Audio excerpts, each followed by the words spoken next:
This is really an honor for me because, Dan, you represent courage in action. It's one thing to see your government wantonly risking destroying lives and speaking out against it. That takes some degree of courage, and there are many people in this room I can see who have done such deeds. It's another thing to speak out and risk 115 years in jail. It's another thing to speak out and know that your government is going to prosecute you. It's another thing to have just gotten married to an incredibly beautiful woman, have 2 wonderful children from a previous marriage, and make the decision to give up what would be a beautiful life for country, for justice, for the world. So I want to bring you back to the moment when you made that decision and how you got there, the decision to release the Pentagon Papers. Well, I'd learned in the summer of 1969, in the new administration of Richard Nixon, that Nixon did not intend to end the war without essentially winning it by keeping General Tew, President Tew, in power. We now know, by the way, something that none of us knew at the time, that Tew felt he had won the election for Nixon by following his advice not to go to Paris to join negotiations under Johnson in November of 1968, which was a prospect that was increasing Humphrey's polls day by day till he was actually even with Nixon and ready to surpass them. But when Nixon secretly advised Tew not to go to Paris, there would be no negotiations, Humphrey's support leveled off immediately and he lost very narrowly. I believe, there's no question in my mind, that Nixon felt indebted to Tew, and at any rate that he knew Tew felt Nixon should be indebted to him, and I would say had blackmail over Nixon, something I haven't seen anyone mention in connection with this. We're hearing a counterpart to that today, but in fact here was a foreign power who could have revealed at any time that he had been urged to, by a Republican candidate, not to take part in negotiations toward ending the war so that the Republican candidate would win and give him a better deal later. That's what happened in November of '68. In fact, Nixon was very concerned that that would come out from the materials I was revealing at that point. That's a little known aspect of this thing. But anyway, I worked for Nixon in the beginning of '69, not knowing this, and the end of '68, and learned through my contacts in the White House that he was not willing to see Tew part of a coalition government or out of power. That was a sticking point in negotiations. Very few people, by the way, seem to have asked the question, why did it take him so long to get out of the war? Why was it so hard to end the war? Why did more than 20,000 Americans die under Nixon? Yes. Exactly, because he's given credit for ending the war. Well, the answer is that Nixon was implacable on the point that Tew must not be excluded from the government as the Hanoi regime was demanding until 1973. So the war went on. I knew that he intended to escalate the war, to carry out threats. I was sure his threats of nuclear attack, secret threats, would not succeed in ending the war. I was afraid he would carry them out. And other escalations, mining Haiphong, sending troops into Cambodia and Laos and others, that he was threatening as early as 1969. So that was one thing. I knew the war was going to go on and get larger. Despite the fact the American public were being told otherwise. They were being told, had been told in the campaign that he intended to end the war with honor. And to most people, including myself, by the way, that meant some kind of face-saving frosting on the negotiations that would allow us to get out. Didn't Johnson also tell the American people that he wanted to end the war when he ran for election? Go back to 1964, the election there ran on 2 issues. One, a nuclear issue of delegation of authority to use nuclear weapons that Senator General Goldwater was saying that generals in the field should have authorization from the president to use nuclear weapons. Johnson denied that he ever would give such a delegation. I knew he had. That and was I reported a lie. that was a lie. So there was a lie on Vietnam? That was one lie. But on Vietnam, on his first day in the campaign, forever on, he said, "We seek no wider war." Goldwater, again, was calling openly for a wider war, bombing and troops. Johnson was saying, "We seek no wider war." He was elected in a landslide on that basis. I knew inside the Pentagon from my first day, which happened to be the day of the Tonkin Gulf raids, August 4th, 1964, but I knew within days we sought a wider war, and that the war would widen shortly after the election. I'll tell you, on election day, I didn't vote, nor did anybody around the table in the State Department where I was working.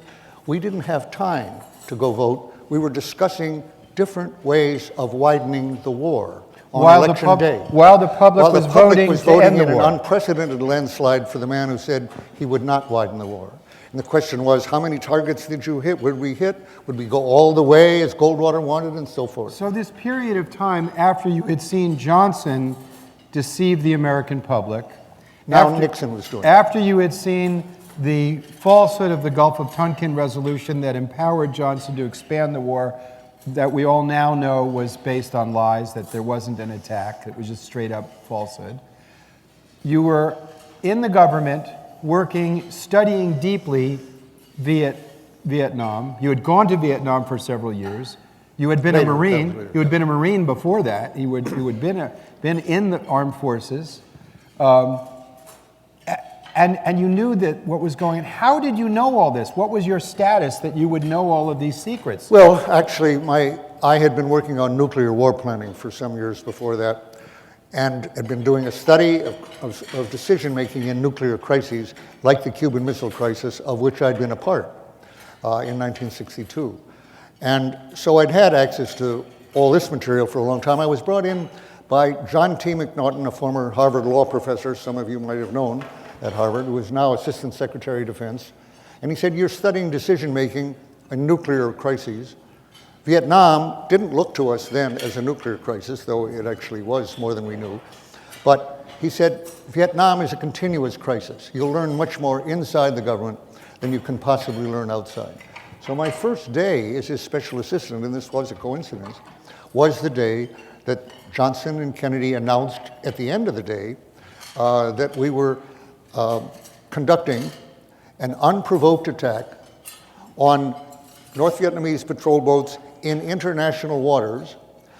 Our destroyers were on a routine patrol when they were attacked, and that there was this unequivocal evidence of all this, and that we are giving a one-time retaliatory attack against the bases that had attacked us, this like one-off expression that we just heard in Syria, and that we seek no wider war.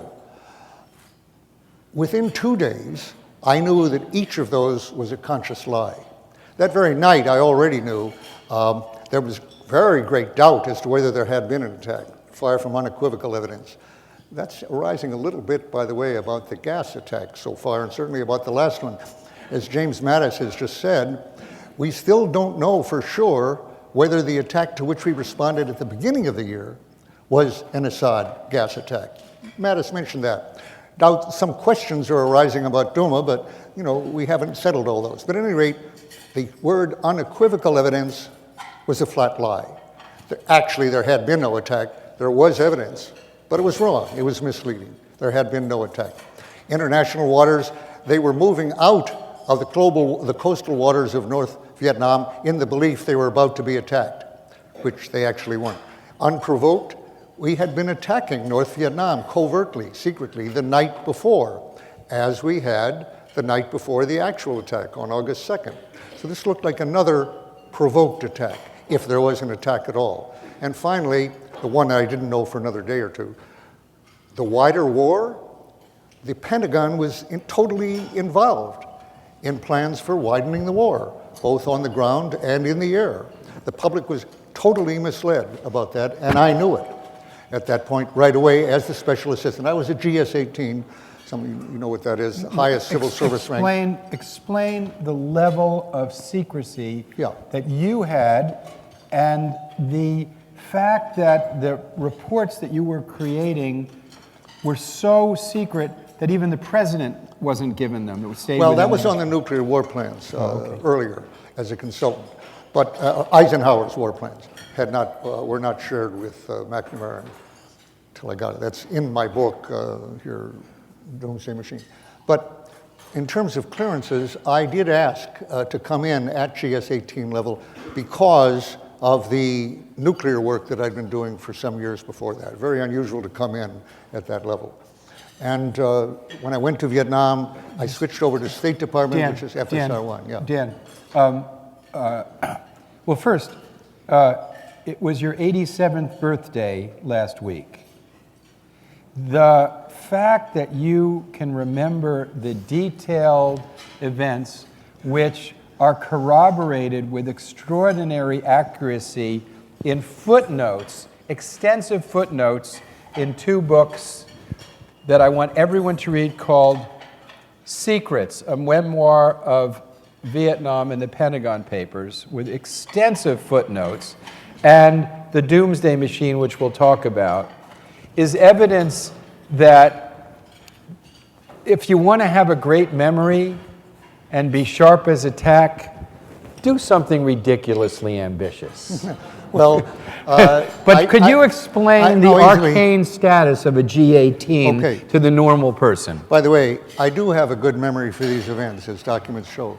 Don't ask me what I had for dinner yesterday, or what movie I saw last week. What is a G18? What does that mean? It's the GS-18, a lot of people here know, but it's the highest civil servant super grade, and it has the military equivalent, the code between a major general 2-star and a lieutenant general 3-star. And that was on my, when I was in FSR-1, the same Foreign Service Reserve 1, that was on my identity card, Lieutenant General. And one day in particular, when I happened to be observing from the point against the machine gun nest in South Vietnam, I'm just laughing here, but I was thinking, when they pull my body out of this rice paddy, they're going to be surprised what they've got here at that identity card. But there weren't a lot. Wait a second, Dan. That didn't give me the clearance. There weren't a lot of guys walking point with G18 status. None that I know of. No. So when you were doing studies of Vietnam, when Dan was doing studies of Vietnam, he actually went out and ran point on nighttime missions. So it wasn't just studying the papers. He spent 2 years in the field in Vietnam, and we're going to come back to. So you have access to all the secrets. That of course, none of that gave me the access precisely. The special assistant to the assistant secretary. That's what did it. I asked for all the clearances that he had above top secret. I'd had top secret for years, and that meant a dozen other clearances higher than top secret. And as some of you know, in previous days, there was hardly any secret more sensitive and better kept than the fact that there were clearances higher than top secret. That is not the case now. There are books about them, they're mentioned and so forth, but I had a dozen of these. And they weren't particularly needed on Tonkin Gulf, except that McNamara 4 years later, in 1968, held up 2 cables in front of the Fulbright Committee that were intercepts, communications intercepts of North Vietnamese patrol boats and their base, supposedly, he said, on August 4th, showing that there had been an attack, Now remember, there had been a daylight attack on August 2nd after we had been hitting their coast with covert raids, which McNamara falsely swore under oath were Vietnamese raids that we hardly knew anything about. They were 100% American raids run by CIA with crews from all over the Pacific that we ran entirely. And by the way, I was a high-priced courier for those cables. Later, with monthly programs of what are covert actions, they were called 34A actions, would be against North Vietnam. And they included things like capturing a fisher boat, attacking this base, hitting with 81 millimeter mortar rounds from our patrol boats. Not something that usually got initialed at the White House Yes, in a war. in the grit of the war. But this was the only war we had in '64. And then George Bundy, Vance in the #2 in Defense Department, Alexis Johnson, #2 or 3 in the State Department, had to initial these things. I carried them around for them to initial. I was a GS-18, but basically I was just explaining these things. So those were lied about to the Congress as being raids we knew nothing about. So you go back, so you're working at the highest levels of security through the Johnson administration and then into Nixon, and you see Nixon for his re-election saying one thing to the public, Yes. and that he's essentially doing everything he can in, quote, good faith to end the war, when in fact you know that... By the way, I believe that he did intend to end the war and even expected to end it because he was making threats of nuclear attack that he thought would end it, and threats of other escalation, mining Haiphong, going into the so-called sanctuaries, Laos and Cambodia. He thought those would end it. Having been in Vietnam, I didn't think so. And thus, the question was, would he carry them out? And I'd seen now that Pentagon Papers history that showed that 4 presidents in a row before him had made similar secret threats unknown to the American public and had carried them out. And I thought he would carry them out. So I saw the war getting larger. By the way, I'll tell you one thing, since we've said I brought in this business of going against him with machine gun, being walking point. That was when I was in the State Department as a civilian and I was evaluating pacification. But I'll tell you one day that made a great impression on me. I was walking point. The reason I felt able to do that was that I had been a Marine company commander during peacetime and a rifle platoon leader of a number of platoons. So I knew what to do in the field and had been in Vietnam almost 2 years at that point. So as a civilian, I'm walking with these people. And the point is, as again, many of you know, is moves ahead of the company or the platoon to draw fire, essentially, so the others can then know where the fire is coming from and attack it. So we hear shots behind us. I look behind us, and I look back, and there are 2 kids, they looked like, they might have been a little older as Vietnamese than they looked, wearing ragged shorts and carrying AK-47s. 2 of them, and they'd risen up out of the rice field and were firing at the platoon behind us, the company behind us. We couldn't fire back because at them, I'm glad to say. Because you'd be firing... I'm glad to say, or I would have been firing into our own company. So we had to lie low, and the fire is going over our heads. And then these 2 kids go down into the rice again and disappear. That happened time after time that day. And I thought, these people are getting up in the middle of a reinforced American battalion, air power, in the middle of it, and firing in their backyards, to be sure, so they knew every bit of cover and everything. They're firing, and they had let us walk by them, the point. They might have been feet from my feet as we splashed through that rice paddy in the rice, and waited till we went past so they could fire at the company. And I thought about that, and I thought, we aren't going to beat these guys. We are not going to win here because they're not going to give up. And that was in 1966. The war had 9 years to go. But that made a strong impression on me right there. So we're going back to the moment you see Nixon expanding the war, you make a decision. Yeah. A key, 2 other things. I mentioned that I knew the war was going on.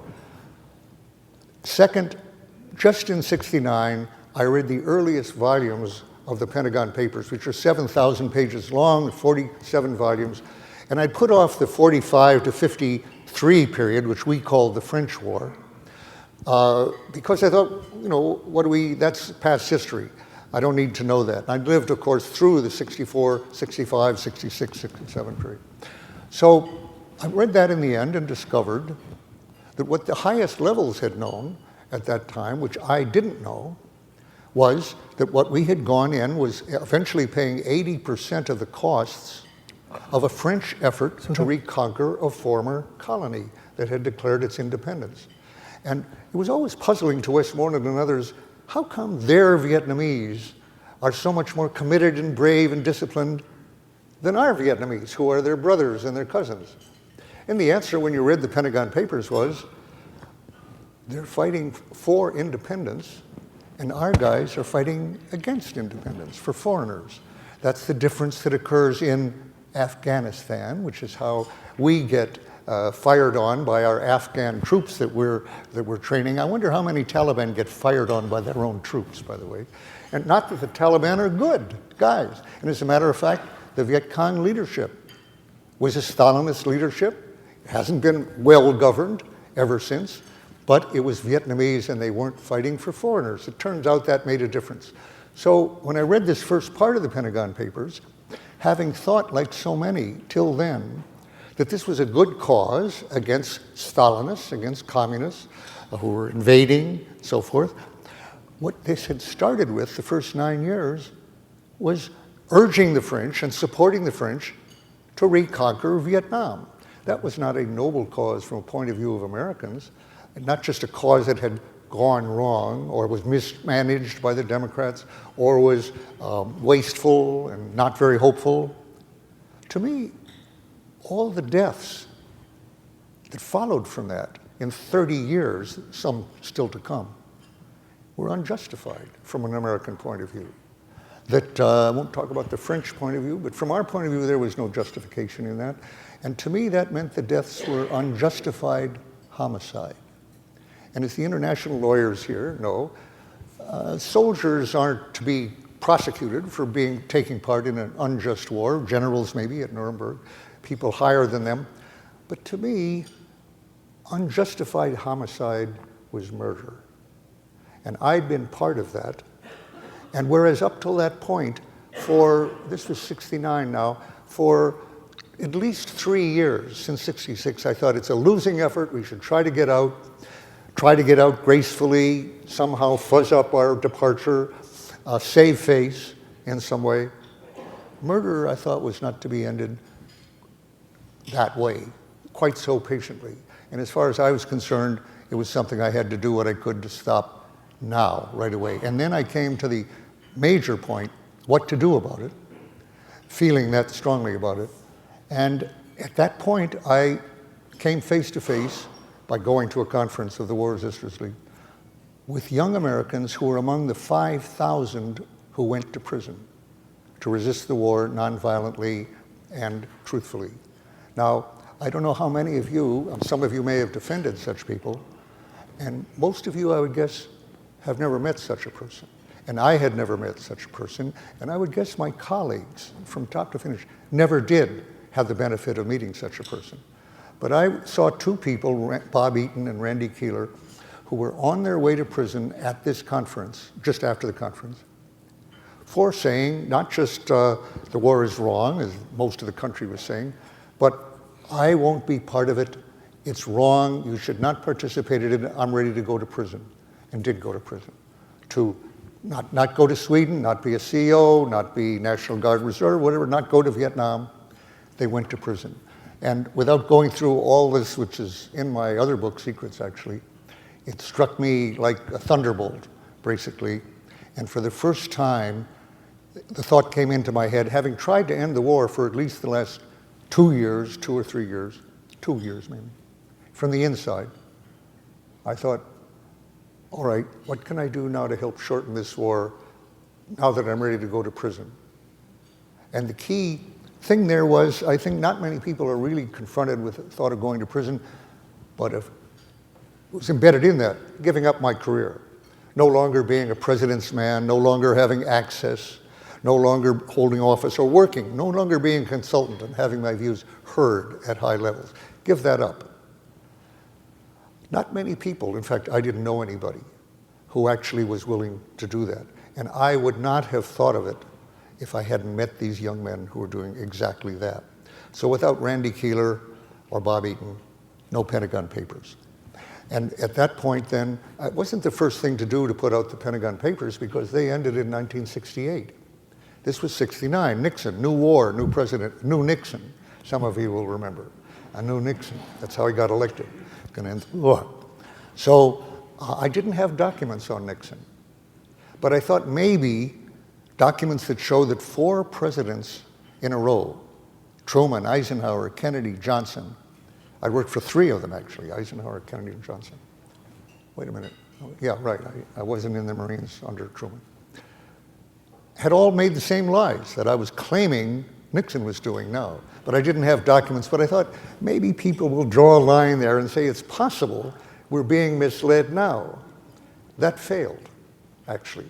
No one that I know of read those papers and said, gee, maybe Nixon is doing the same. That was a total failure. But because they were so unanxious to believe that a president was misleading them, even if they hadn't voted for him, that you needed documents to prove it. So I made the point with the 4 previous ones, but not with Nixon. And then Nixon overreached in going after you. Well, Nixon acted very rationally from his point of view. He believed I had documents on nuclear policies, including his threats. Yes. And I did have documents on a lot of nuclear policies, which I also copied at the same time, intending to put them out after the Pentagon Papers came out. I didn't have what he most feared, documents that showed that he was ready to drop nuclear weapons on North Vietnam. And I didn't have those because people who left the NSC during Cambodia— the National Security Council. National Security Council, in protest against what they saw was an illegal, unconstitutional expansion of the war in 1970. 4 of them, 5 actually, left the National Security Council, but they didn't take any documents with them. And as Roger Morris, who was an aide to Kissinger, a friend of mine, more of a friend later, said that it was his greatest shame and regret that they had not taken documents that would show why they were leaving. That Cambodia was not just that one-day aberration or something, it was part of a campaign to expand the war. He had seen photos of nuclear targets for Nixon in '69, 1.5 miles from the Chinese border on a transshipment point. He had those photos and the estimates of how much casualties there would be and so forth. And he said to me, we should have thrown open the safes and screamed bloody murder, because that's exactly what it was. That's what he said to me. That's not my paraphrase. There's some, movies and things out in the public now. There's the movie The Post that I think extols the virtue of your courage. And then there's this series that Ken Burns did on the history of Vietnam. And so I wondered, one of the things about the Ken Burns, the first couple of ones, he makes the point that we got into Vietnam based on good faith, that people were trying to do the right thing. And in the Post movie, I noticed they never talk about the substance of the Pentagon Papers. No, The Post is a good movie. How many people have seen it, actually?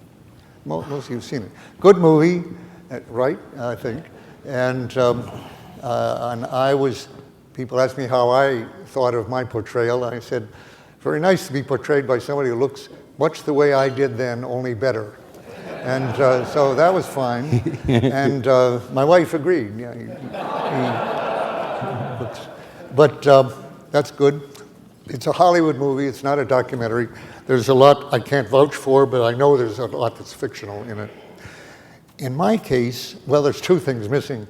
One is a reasonable dramatic decision. It's about Kay Graham, and it's about the release, and it's about the fight with the Supreme Court.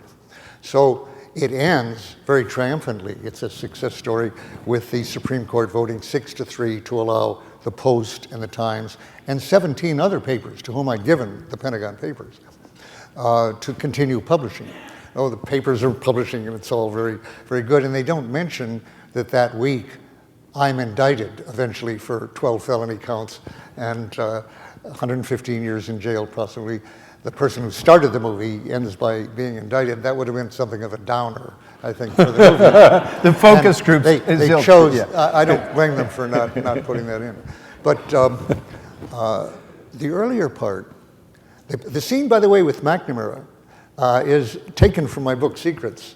If you've seen this, where McNamara is saying to me, no, this one actually, it's from this book. If you want to know. Oh, Secrets. Secrets. It's taken word for word from the book, but since what we're talking about, it was a dramatic moment, not a turning point for me. McNamara asks me, I had done speeches for him and written the war plan draft, actually, in 1961, and worked under him in 62 in the Cuban Missile Crisis, so he knew me very well. I'm on the plane coming back from Vietnam because I'd been accompanying Nick Katzenbach to brief him there. So he calls me into the front compartment, as in the movie. This was exactly right. And he says, Dan, I'm having a disagreement here with Bob Comer, who I also knew from before. And Comer says, we're making great progress in Vietnam. And I say, we're losing. What do you think, Dan? He said. I said, well, Mr. Secretary, I'm more impressed. He said, compared to a year ago. I said, Mr. Secretary, I'm more impressed with how much the things are the same as a year ago. And McNamara said, you see, that's what I'm saying. We put another 100,000 troops in there. We're doing no better. That means we're really doing worse. And I said, well, that's one way of seeing it. That's interesting way to think about it. And at that moment, the pilot says, gentlemen, put your seatbelts on. We're coming in for a landing at Andrews Air Force Base. We come down very fast, actually. And within minutes, McNamara is stepping out of the plane, facing a huge circle of reporters, the television cameras and lights. It was a foggy day, actually, and these lights were shining in the fog. He's coming down the stairs, goes to the lights and says, a question is asked, sir, how are we doing in Vietnam? He said, in every dimension of the war, we are making great progress. I'm very satisfied with the progress. And I remember writing home to, actually on a tape, to my now wife, Patricia, saying, wow, I hope I'm never in a job where I have to lie like that. And, but, you know, some people thought, well, that was a turning point for you. No, it was just, I hadn't seen it in real time like that right in front of my face. You know, we're not making progress, we are making progress. That was startling, but in the movie, they give the impression that it was lies like that that turned me against the war, that they were lying. Yes. And it was the lying. And Harrison Salisbury, as I've often said to people, if you can't stand the government lying, you can't be in the government 2 weeks. I was in for 10 years. So it isn't just the fact that they have to lie to this audience and that audience and whatnot, or you couldn't be with high access in the government. It was what they were lying about. And the fact, which is not clear in the movie, by the way, that we're not just talking about history here, like the Pentagon Papers, which ended in 68. The movie, remember, takes place in 71. There's really almost no hint that the war is still on. And continues. And in fact, a year after the Pentagon Papers, the heaviest bombing in the history of the war goes on. And that's what I was concerned about, that the war was still on, was going larger. And the Post did not get that picture, by the way, at the time. History, very interesting. And the Ken Burns series, where he begins and says, we inadvertently enter into a quagmire based on good faith. It doesn't appear that way to me. No, well, one other thing in the Burns and Novick thing I'm thinking of, they show President No Dinh Diem, for example, as making the decision not to hold elections.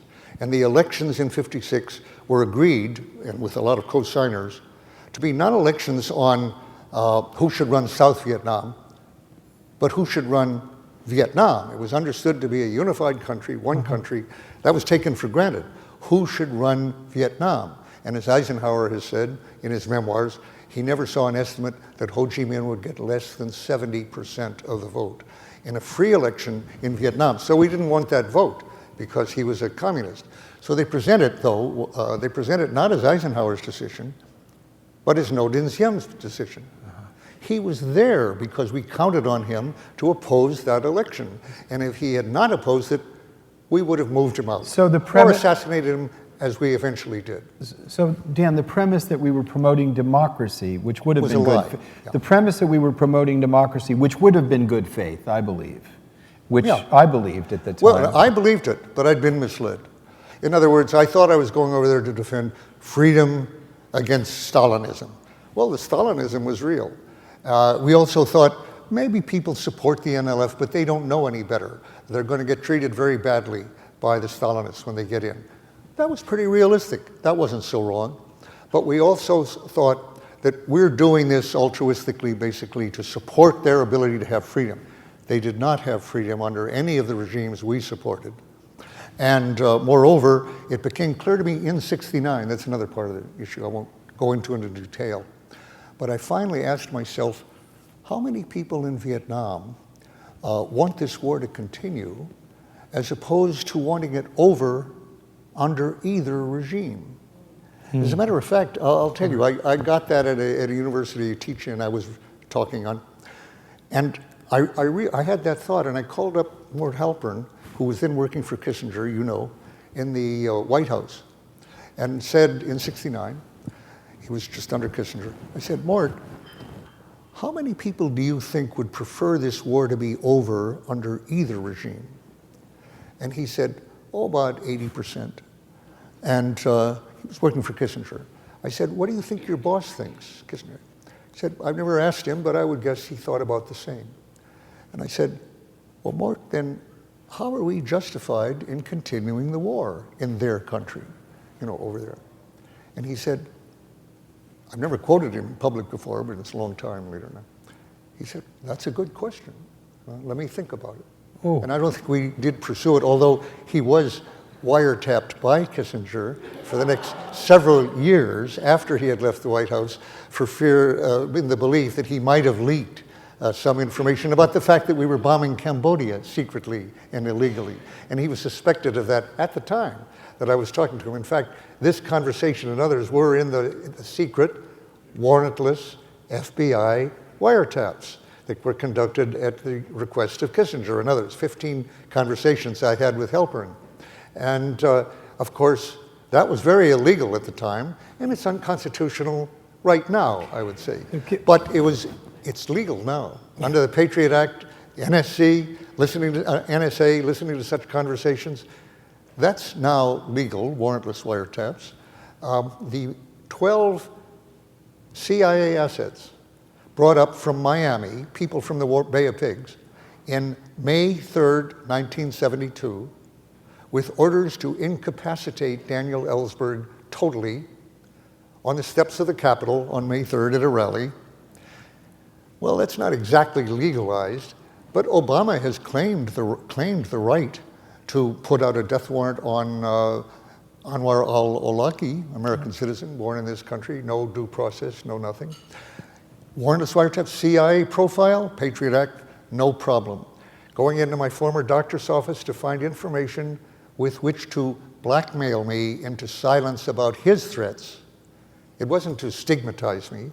I was already under 12 felony counts in court, 115 years. So, as most of you know, that constitutes a certain amount of stigma at that point. But what they wanted was stuff that I didn't want out from my psychoanalyst's office that they could threaten me to put out. So all this stuff, again, the CIA could do that legally now. And all the things that were done against me have essentially been legalized, either directly, whether they're constitutional or not really been judged by the Supreme Court in most cases, but are now legalized, and the president wouldn't have to bribe people like Howard Hunt and the others to lie to the grand jury about them to protect himself. He wouldn't have to do that. That's what brought Nixon down. Mostly the acts he took against me to preserve his secret war policy. And you know, war policies all tend to be secret. My problem was this secret one was not going to succeed, was totally unjustified, was going to kill a lot of people, maybe get us into war with China and nuclear war with China, all of that. And I wanted to get in the way of that. But to do that, he wanted to shut me up. And to do that, he had to then take crimes at that point, which weren't likely to be revealed. But they were revealed, and it brought him down, and that made the war endable, after all. And I might add that had you not revealed some of this, the illegality itself would have never been revealed, that you revealed the illegality. Right. Actually, a lot of people had to do something very unusual to make my disclosures of any impact at all. Alex Dean had to reveal the crimes, but it was his word, John Dean, but it was his word against the president, and he wasn't going to be believed. If Alex Butterfield had not amazingly revealed the existence of the taping system as a Republican to the Watergate Committee, I believe Nixon would have stayed in office, and he would have continued the war by resuming the bombing, which he intended to do. If I can just say one couple more steps in this. After Butterfield, Nixon still, Pat Buchanan urged him, even after that, to burn the tapes on executive privilege on the White House lawn. I believe if he'd done that, he would have stayed in office, and the war would have continued. If Archibald Cox, had not called for the tapes, and then if Elliot Richardson, had not resigned rather than fire Cox, the special prosecutor, and then his replacement within minutes, Ruckelshaus, also refused. So you had 3 people out of the government on one night, Saturday Night Massacre. If that hadn't gotten the attention of the American public, there wouldn't have been another special prosecutor. Nixon stays in office, etc. Well, you could add about 50 people to that chain, each one of whom I would say had to act out of the ordinary and at risk to their careers, considerable risk, unpredictably. If any one of them had not done that, the war would have continued for at least another 2 years. Nixon would have stayed in office. I think I was part of that chain, and if I hadn't met Randy Keeler, I wouldn't have been part of that chain. So he was part of it, and the 5,000 other people who went to prison were part of it. This is an admonition for us today, really, when we hear things like the president threatening to annihilate an entire country, North Korea, for example, committing genocide over a country publicly, and suffering no reprimand from his own party or from the press or anything commensurate with the magnitude of that threat. That is unambiguously a violation of all principles of the laws of war. And to do it publicly and brazenly and in a triumphalist manner is shocking. And I think that it's incumbent upon us to call upon especially any colleagues we have in Washington to speak out in some way or form, to have some courage, because the stakes have gotten very high. And I want to now segue into the other documents that you were copying and why you made the decision to release the Pentagon Papers. But tell us about the other documents you were copying that actually, I think, have more severe consequences even than an illegal war that killed millions of innocent people, tens of thousands of American soldiers, degraded our national honor, split our culture, but there's something even greater than that you're now talking about. What is that? Bring us to that. Okay, in 1961, as a consultant to McGeorge Bundy, who had just gone into the White House as National Security Assistant, actually, I've named some of these people already before. I was working on modified plans that were totally drastically changing the Eisenhower plans for general nuclear war. I was given that job by a chain down from McNamara. Any chance of getting some water, by the way? I really need. Could I grab one of those? Okay. In the course of that, I wrote a bunch of, thank you. Here, we got it. Thank you. Thank you.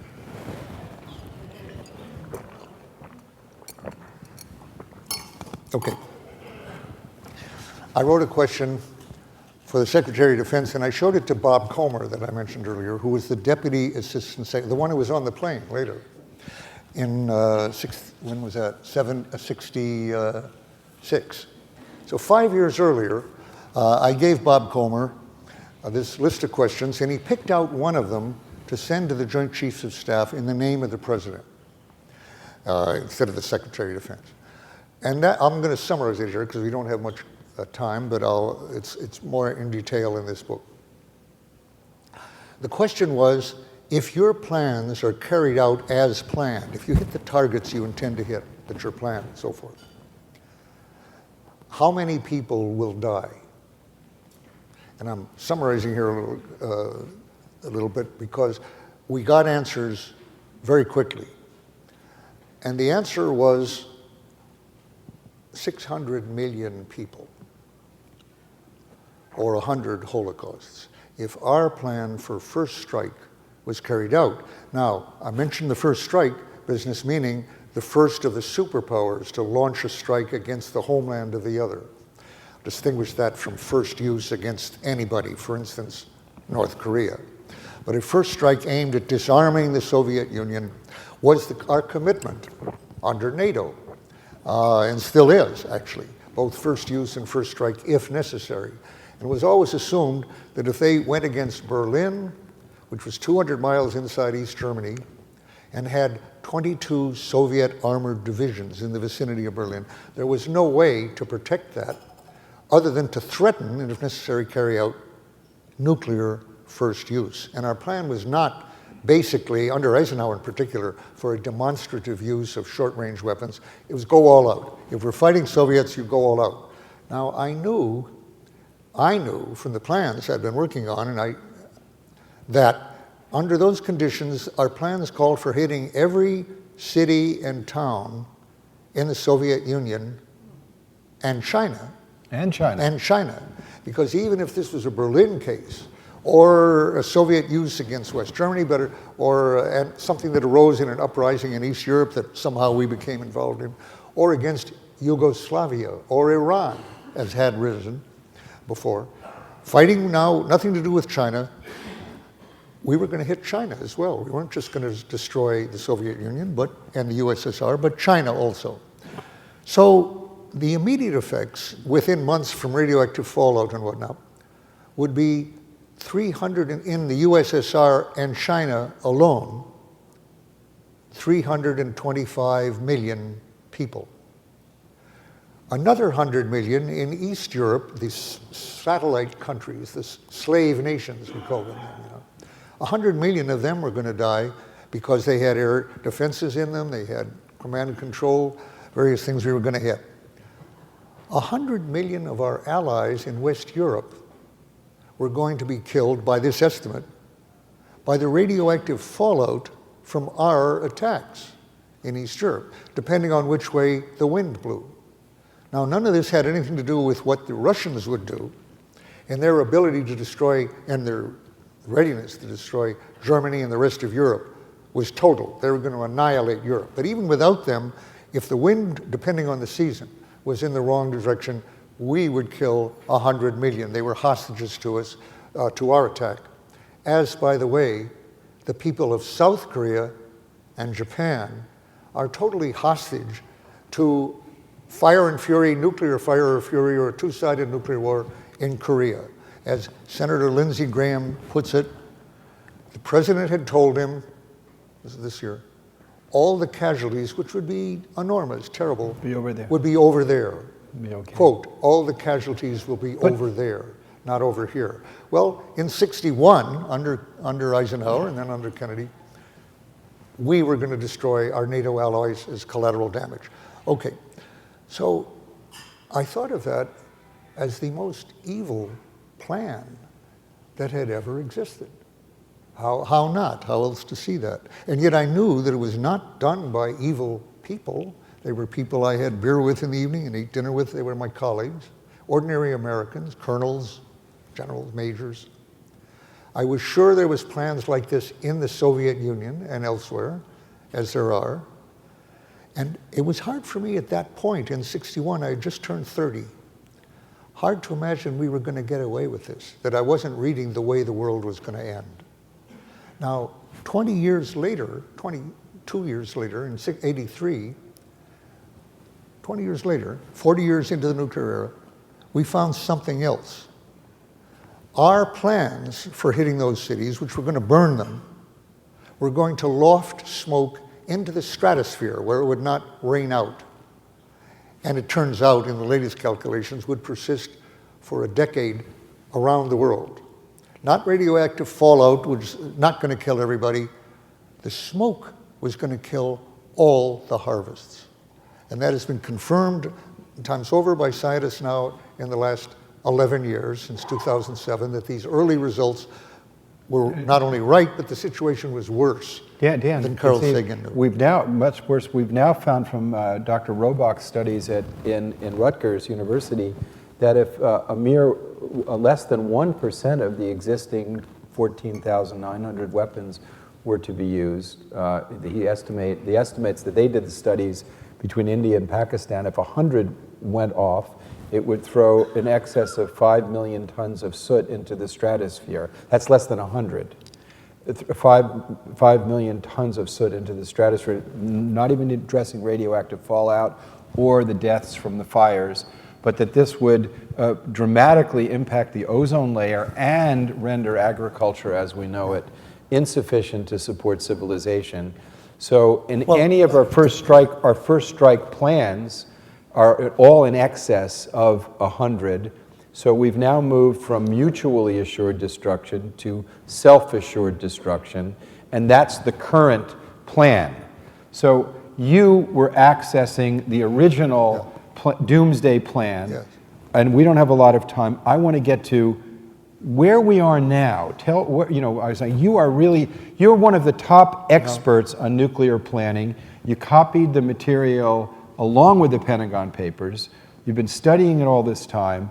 I want this last bit of time to talk about where we are now. What are the plans now? How do they work? What's at risk? What are the lies and truths about it? Okay. We now still have, after dismantling, giving, or putting on the shelf at least, 85% of our weapons, we still have far more, several times more than is needed to cause nuclear winter. So there's no real change, especially because the intercontinental ballistic missiles, the land-based long-range missiles on each side, are vulnerable to each other and are subject to launch on warning. They will be destroyed if an alarm comes that enemy missiles are coming in. The president, supposedly, or somebody, has minutes to decide whether or not to launch the missiles, use them, or lose them. They won't make any difference, actually, to the outcome in the later nuclear winter because everybody is going to starve from the sub-launched missiles, which we can't target. But at least we can get those ICBMs, and so the planning is entirely to get them off, despite the fact that there have been half a dozen major false alarms in the last half century, which have brought people to the verge of launching those weapons, in particular, both in Russia and in the US, including in the Cuban Missile Crisis, in which I participated. So you have two doomsday machines on hair triggers. You could remove the hair trigger just by getting rid of the ICBMs on one side even, or better on both sides. The president strongly considered that in 2016, Obama. But no, it didn't pass. James Mattis, by the way, now Secretary of Defense, 4-star Marine General, had recommended disbanding the so-called land-based leg of the triad. The triad is land-based missiles, bombers, and sub-launch missiles. Get rid of the land-based missiles. They're vulnerable, you don't need them, and they're dangerous. They are the trigger on this. So he recommended getting rid of them. At his confirmation hearings, he was a little more judicious, and he said, we should consider getting rid of the land-based missiles. That was a couple months before he got into the BSEC-DEF. Now, the nuclear posture review, he's been subject to, we don't want to do that in the Pentagon, and the military-industrial complex doesn't want to do that. So we are going now to rebuild under him, as under Obama, this entire ICBM complex. In other words, rebuild the doomsday machine. There is no excuse for it. It is unconscionable, but it's the way things are done, and there are profits and jobs and votes in making these vehicles, Lockheed and Boeing and Raytheon, whether they are dangerous or not, like the anti-ballistic missile systems we're about to see, which will not protect us, but which make as much profit and whatever as building it as if they did protect us. You mentioned the nuclear posture review. By congressional mandate, every 5 years there has to be a review that articulates why we have them, what they will cost, what the posture is. So the latest one that was just done postulates an expenditure of excess in $1.2 trillion. Not allowing for inflation, so that brings it up to 1.7 trillion. Right, So and Senator Markey recently told me, he says that his calculations are 1.8. But what's a couple $100 billion Who's here counting? or there? Yes. Who's counting? And of course it will stimulate a similar modernization and arms race with other countries. So it's just $1 trillion here, $1 trillion other countries. it is all of the money that would be needed to save the climate, address poverty, change the relationships between states. But I think one of the most serious parts as a lawyer of the current nuclear posture review is it says that we need nuclear weapons in relation to cyber threats, which means that as long as there's the potential for cyber attack, we need the nuclear weapons. Now, we have an obligation by law under the Nuclear Non-Proliferation Treaty to negotiate the elimination of nuclear weapons in good faith. And that's a legal duty that we have. As it's great to speak with colleagues because you all have read the Constitution and you're familiar with the Supremacy Clause, which makes treaties the supreme law of the land, to which even the President of the United States has an obligation to adhere to. And this nuclear posture review essentially says that as long as there's cyber world, we're going to have nuclear weapons. That is a new doctrine, and in my opinion, undermines good faith.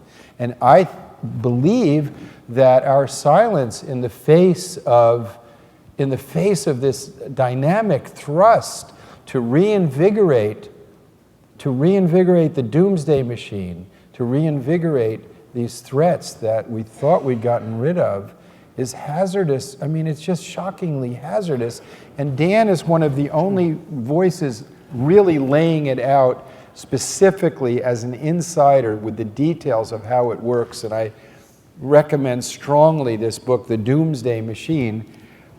There's been a lot of discussion in the last month of whether James Mattis, for example, could check the president from launching a full-scale or limited nuclear war. There is an answer to that. The answer is no, he cannot do that. Constitutionally, legally, practically, he can't do that. However, this question of whether Mattis would necessarily disobey an illegal order has been subject to a lot of testimony. We just got an answer for that last Saturday. He did obey a clearly, blatantly illegal order and constitutional order for an attack on Syria, which was not in response to an attack on us and was not called for by the Security Council. So that was a clear illegal order. I would say he served the country quite well that particular week because if the reports are correct, had he simply resigned or refused, he would have been quickly replaced and the attack would have been larger. It would not still have been just as illegal, but by every account in the news, had he refused, he could say, Bolton or whoever, and will influence the president, they wanted a larger attack on the war. But supposing now it was not Syria, which is a non-nuclear state, it has weapons of mass destruction, perhaps chlorine, it's alleged, but those are not nuclear weapons. Supposing it's North Korea, what might Mattis do at that point? Well, he knows that it would be disastrous to attack North Korea. He's said that more or less.